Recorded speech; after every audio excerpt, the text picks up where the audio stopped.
All right, let's talk about Will Levis and the Tennessee Titans here, who, I did not think this was Levis's best game. There were some there were some positives here as well, but I think the question here is it time to move on from Will Levis? We've seen him have some underwhelming games. We saw Mason Rudolph come in, and the offense did look better in that one, so that's going to be the question we're going to ask throughout this video. So let's do the evaluation of how he played against the Colts, and at the end of the video, I'll say if it's time to move on from him, or do we give him some more time. So first, let's start off with this play, which just isn't a great one. It's a 3rd down and 3. The Colts are in a cover 1 blitz play.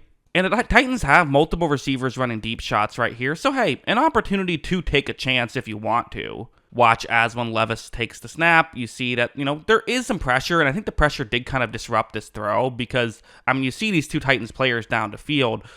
They're going further down the field. Part of me was wondering if this was maybe a miscommunication, but I don't know what route this could have been for him to throw it here. I think this legitimately was just a missed throw. And given that the safety also was in that direction, so this wasn't even a good jump ball scenario because the safety ran over and was able to realize what was happening. So Levis should have noticed the safety on this one. It's a bad decision on top of it being not a great throw. He got very lucky this was not intercepted. That one probably should have been intercepted. So that's a tough play. And this is just the issue with Levis, right? Is like he'll give you some good stuff. It's just the negative plays are just so frustrating. Like this play is a good example of like what he can do when things go well. It's a 4th down and 1, and hey, to his credit, the Titans are trusting him right here. They're gonna instead of run the ball, they're gonna run a play action, and you see the routes on the screen. Levis takes the snap, he runs a play action, first looks towards his right, and as of right here, I guess I gotta say, like, he probably should be making this throw. This is someone who is kind of open, but there are Colts players in front of him, so I get why he's not. Especially when he gets over to his next read, this isn't an easy throw. He has to throw this off balance, but there is a open Titans player here. And Levis makes a nice throw, and they pick up a conversion on 4th and 1. That's a big play in this game. That helped set up a touchdown, which unfortunately was the last time they scored, but still, it's a big play in the game, and so being able to make that happen was definitely good. Like the idea that he doesn't give you highlights is just untrue. He will give you highlights. But then there's also just stuff like this where just things aren't really working. Some of it isn't even his fault. Like this play, it's a zone coverage concept. You have a receiver running over the middle right here. Okay, let's see what happens. Levis takes the snap, makes the read, and as of right here, there's a window for this throw to be made. So, okay, cool. Levis's throw right on the money and just ends up getting knocked out. Kind of a good defensive play by the Colts right there, but still, that's a play that should have been made, right?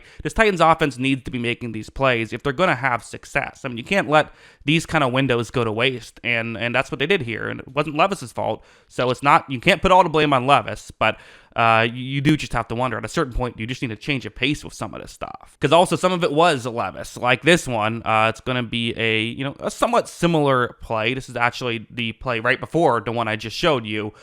It's a zone coverage concept. You see Calvin Ridley running a route trying to get into a gap in coverage. Levis takes the snap. He looks in this direction, is under pressure, but fires in this direction. And, it's not a huge window. This isn't. This is a high degree of difficulty play. Under pressure, not a big window right here.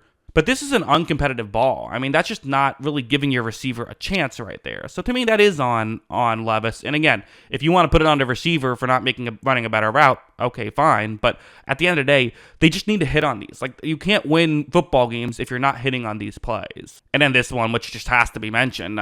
Titans are still in an okay position. Down just 3 points against the Colts, whose defense has let up points against everybody this year. Like, you're all right. It's a situation right now where you have a deep shot right here in what could be one-on-one matchup, but could not be as well, as there is a safety in that area. So you just have to be aware of the safety.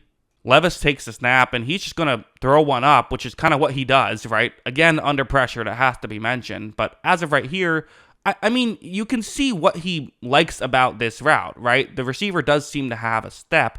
The issue is, well, first, there's a Colts player right there. The safety is kind of in position, so you can't just put too much air under this. You have to get it there quickly, and you're going to have to make sure you throw this one accurately. Levis does neither of those things. As you see a ton of air under it, and well underthrown on top of it, you have to imagine the pressure was a factor there, but again, it's the NFL. You're going to be under pressure. And part of it is you have to know which throws you don't make when you're under pressure then if your accuracy dips that much. So, yeah, just not a good play here. And this one, another, I think, play worth talking about. So I'm going to pause it right here. This is something I always look towards when it comes to quarterbacks like this, which is you have a 3rd down and 3. What does the offensive coordinator do? What does the offensive play caller do? What are you considering doing on this play? If it's a quarterback you trust, if this is, the Chiefs, they're passing the ball here, there's really no question about it. Now, every now and then you might do something a bit creative if there's a play that you really like. The Lions will run the ball on these a decent amount because they do have that good offensive line. You will see teams run screen passes on this a decent amount. And that's going to be what the Titans do here, and it just doesn't really work out too well. It's not like they had a good look really here. I mean, they had an okay one, but also they executed that really poorly. Multiple Titans receivers blocked one defensive back. No one blocked the other one, so that certainly didn't help. This is just one example, but there was also a run on 3rd down as well. I think it was like a 3rd and 2. Like they had a few of these where they did go throw the ball on 4th and 1, but I'm using this to make a larger point, which is that there were just some plays where it just felt like they didn't fully trust Will Levis. So let's answer my question now. Is it time to move on from Will Levis? Should we go with Mason Rudolph if we're the Tennessee Titans? I think it depends on kind of what you're doing here, right? Because, I'll be honest, Will Levis just isn't playing good enough football right now to earn the starting job. I don't think so. Yes, it's not all his fault for sure, but he's just making too many bad plays, putting the ball in harm's way too much. It's just really hard to win with a guy like that. And at least for Rudolph, for all of his faults, I mean, listen, he was the starter in the playoffs last year for the Steelers. Sure, that was the Steelers. He was very much just one cog in the machine, but still, he can give you a little bit of a baseline. I think that you are probably a better team with Rudolph. The question, though, is do you think you can maybe get improvement out of Will Levis? He does still have great arm talent, and is there maybe a higher ceiling there? I think I might make the move to go with Rudolph. I really might. And it's not to say that, I think Levis is, unplayable. I just think Rudolph's the better player. And I think, we talked about this with the Panthers when they moved on from Bryce Young. Part of it is, I just want to see what the rest of this team looks like a little bit more. I want more of a sample size of, okay, what are the issues here? Because, when Levis is making these just kind of crazy plays, you can't even really get a great baseline on, how good these receivers are, if that makes sense. So, yeah, I think that's what I would do. But yeah, those are my thoughts on it. What do you think? Let me know in the comments below. Always love hearing from you. And of course, as always, thanks for watching.